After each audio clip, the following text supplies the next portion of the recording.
If you have enough cash sitting in your bank account to buy a car outright, and you walk into that dealership and hand it over, I want you to know that you just made one of the most expensive financial mistakes a person can make. Not because buying a car is wrong, not because you spent too much, but because you paid cash.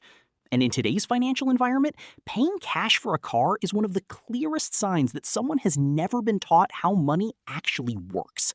I know that sounds harsh. Stay with me, because by the end of this video, you are going to see something that most people never figure out until it's already cost them tens of thousands of dollars. Before we go any further, drop a comment right now and tell me where in the world you're watching this from. Whether you're in California, Texas, London, Dubai, or anywhere else, let me know. I genuinely read every single comment, and knowing where this community comes from helps me make better content for all of you. Now, let's get into why this matters so much. Most people grew up being told that debt is bad, that if you can afford to pay for something outright, you should, that owing money to anyone for any reason puts you in a weak position. And on the surface, that sounds completely reasonable. It feels responsible. It feels like what a smart, disciplined person would do.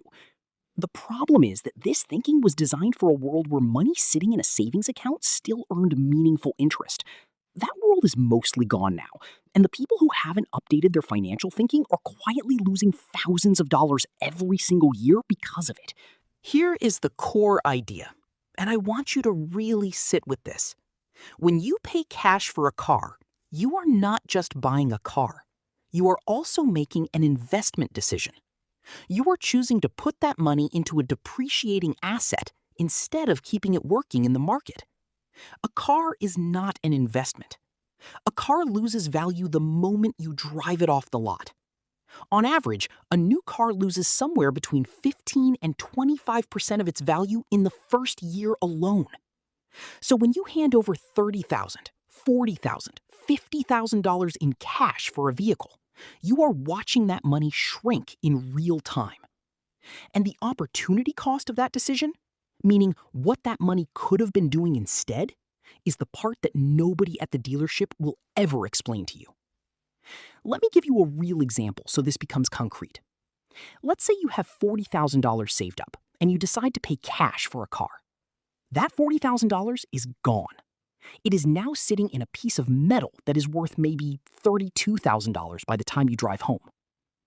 But what if instead you put down $5,000, financed the rest at a low interest rate, and invested that remaining $35,000 into an index fund? Over 10 years, at an average market return of around 8 to 10% annually, that $35,000 could grow to somewhere between $75,000 and $90,000. The interest you paid on the car loan? In that same 10-year period, at a reasonable rate, you might have paid $6,000 to $8,000 in interest total. You paid $8,000 in interest and made $50,000 in returns. That is not a loss. That is how wealthy people think about money. Now, I know what some of you are thinking right now. You are thinking, but what if I can't get a low interest rate? What if my credit isn't great and the rate I'd get on a car loan is high? And that is a completely fair question. If you were looking at an interest rate of 12, 15, 18% on a car loan, that math changes significantly. At those rates, financing does not make sense, and you should either pay cash, buy a cheaper car, or work on your credit first before making the purchase. The strategy I am describing only works when your financing rate is lower than your expected investment return. That is the whole game. That is the entire principle. Borrow cheap, invest the difference, and let the spread work in your favor over time. Now here is the important caveat to everything I just said. This only makes sense if you actually take the money you did not spend on the car and put it to work. If you finance the car and then spend the leftover cash on a vacation, new furniture, or anything else that is not growing your net worth, then you have not used leverage intelligently. You have just taken on debt. The discipline to invest the difference is the entire foundation of this strategy. Without that discipline, cash is still better. The math only works if the money goes into the market and stays there. The other thing worth saying clearly is that this applies to new or nearly new cars with low financing rates. It does not necessarily apply to used car purchases at higher rates or in situations where the vehicle is old enough that reliability becomes a financial variable. Every decision needs to be evaluated individually. There is no one-size-fits-all answer in personal finance.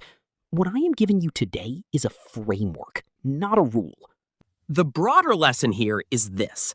Most of the financial advice that gets passed down through families and communities was built for a different economic era. Paying cash felt smart when savings accounts paid 5 or 6% interest and the stock market felt risky and inaccessible. Today, with index funds available to anyone with a smartphone and historical market returns averaging 8 to 10% annually, the math has fundamentally shifted.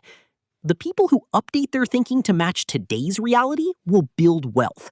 The people who keep following advice designed for their grandparents' economy will keep wondering why the numbers never quite add up the way they expected.